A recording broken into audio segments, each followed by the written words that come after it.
Assalaamu calaykum saaxiibayaal, waa maalin cusub, saacad cusub, fiidiyow cusub iyo qayb cusub. Waa qaybtii afraad ee buugga qisooyinka nebiyada. Halkani waa hoyga buugaagta taxanaha ah ee nooc walba leh. Halkan waxaa joogto ugu soo gudbinaa buugaaga xiriir ah oo aan halbogna laga boodayn. Dadka qaar waxa ay dhageystaan soo koobida buugta, laakiin malaha wax faa'iido ah. Buug la soo koobay buugga aad halkan ka dhageysatid waxa ugu xisaabtamaysaa in aad akhrisay oo kale marka joogtayso barteena YouTube.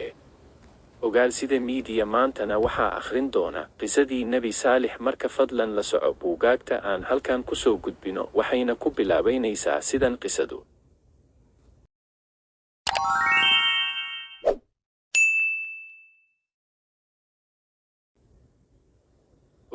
Ogeysiis horta ma ogtaha qofka buugta akhriya ama dhageysta waxaa kordhaya garaadkiisa, waxa uuna noqonayaa qof aad u kalsooni badan oo ka sareeya dadka uu la nool yahay. Marka daawade waxaa ku rajaynayaa in aad noqoto qof garaad badan. Taariikhaha adduunka la socda buugaagta halkan kala socda iyaga oo dhammaystiran. Haddana noo bilaaba qisadeena. Waxay ku bilaabanaysaan sidan.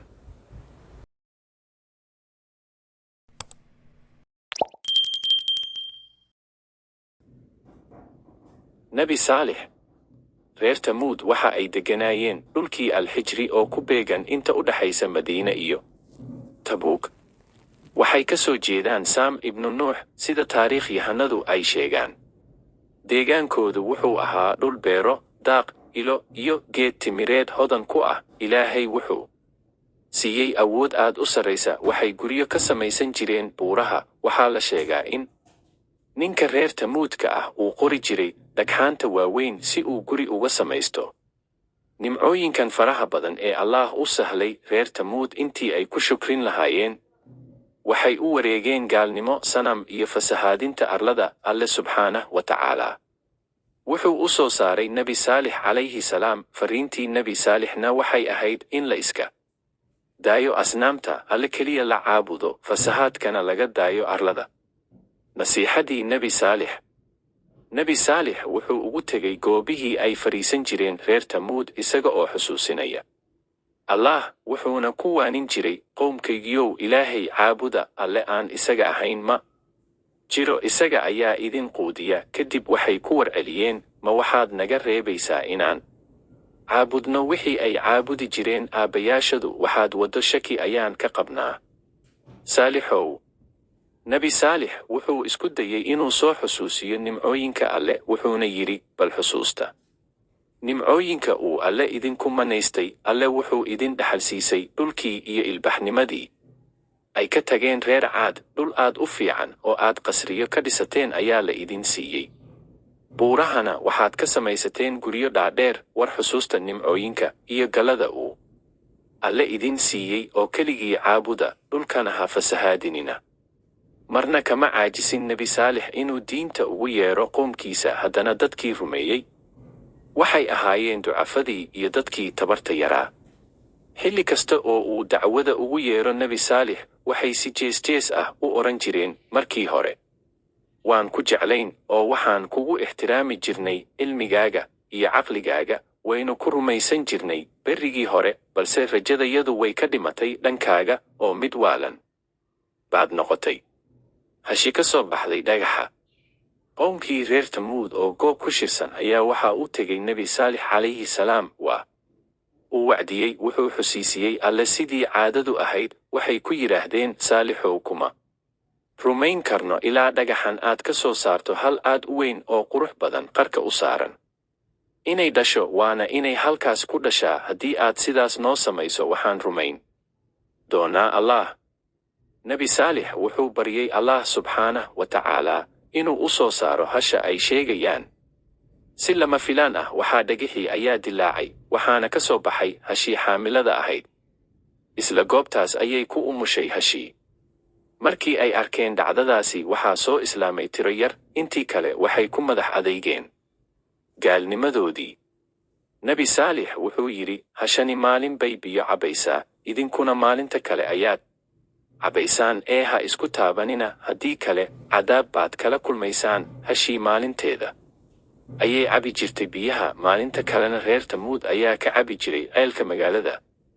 reerka tamuud la dhaho waxay ahayd inay alle rumeeyaan maadaama ay arkeen mucjiso aad u weyn. waxay jindhahooda saareen dhagixii oo hal ka soo baxaysa, laakiin indha adayg iyo kibir baa la degay.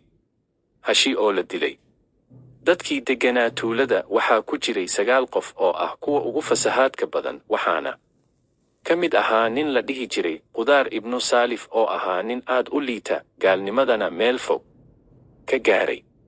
9 nin iyo in badan oo ka mid ahaa dadkii deegaanka waxay ku heshiiyeen in la dilo Hasha iyo Nebi Saalix. maalin ayaa waxaa dhacday in Qudaar ibnu Saalif uu gamuun ku dhuftay hashi, waxayna ku dhacday dhulka. halkaas ayay ku dileen hashi. waxaa la sheegaa in nirigta yar ay ku carartay dhagixii, alle ayaa og.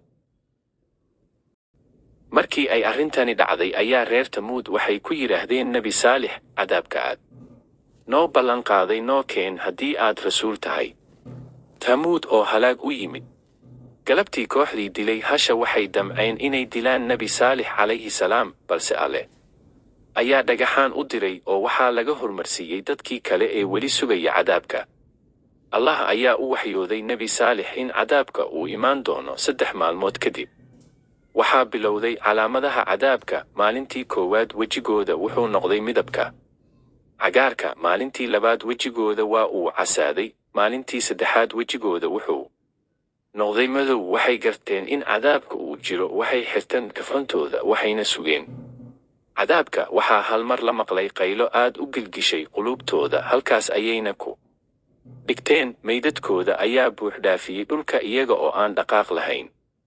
waxaanu u dirnay reer Tamuud walaalkooda Nebi Saalax, wuxuuna yidhi, qowmkaygiyow alle caabuda. wax ka soo haray alle idinma sugnee eebbe xaggii waxa idinka timid xujo cadtanna waa heshii eebbe. waxay idin tahay calaamad ee iska daayaha iska cunto dhulka alle, hana ku taabanina xumaan oo kolkaas idin qabato cadaab daran. wuxuu kaloo eebbe yidhi, waxay dileen hashi waxayna ku madax adeygeen amarkii rabbigood, waxayna dhaheen, Saalixow noo keen waxaad noogu goodiyeyso. haddaad tahay mid la soo diray waxaa qabtay gariirkii, waxayna ahaadeen kuwo guryahoodii ku dhintay. wuu ku jeestay Nebi Saalix isagoo yidhi, tolkayow waan idin gaarsiiyey fariintii rabbigay, waana idin naseexeeyey. mase jeclidiin naseexadda?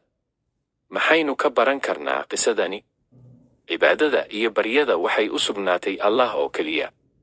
nolosha oo lagu israafo waxay ka mid ahayd sababihii halaaga qowmu Tamuud. in laga jeesto amarka alle iyo amarka rususha waxay keenaysaa gaalnimo. dadka fasahaadka iyo xumaha faafiya meel wanaagsan kuma dambayn doonaan.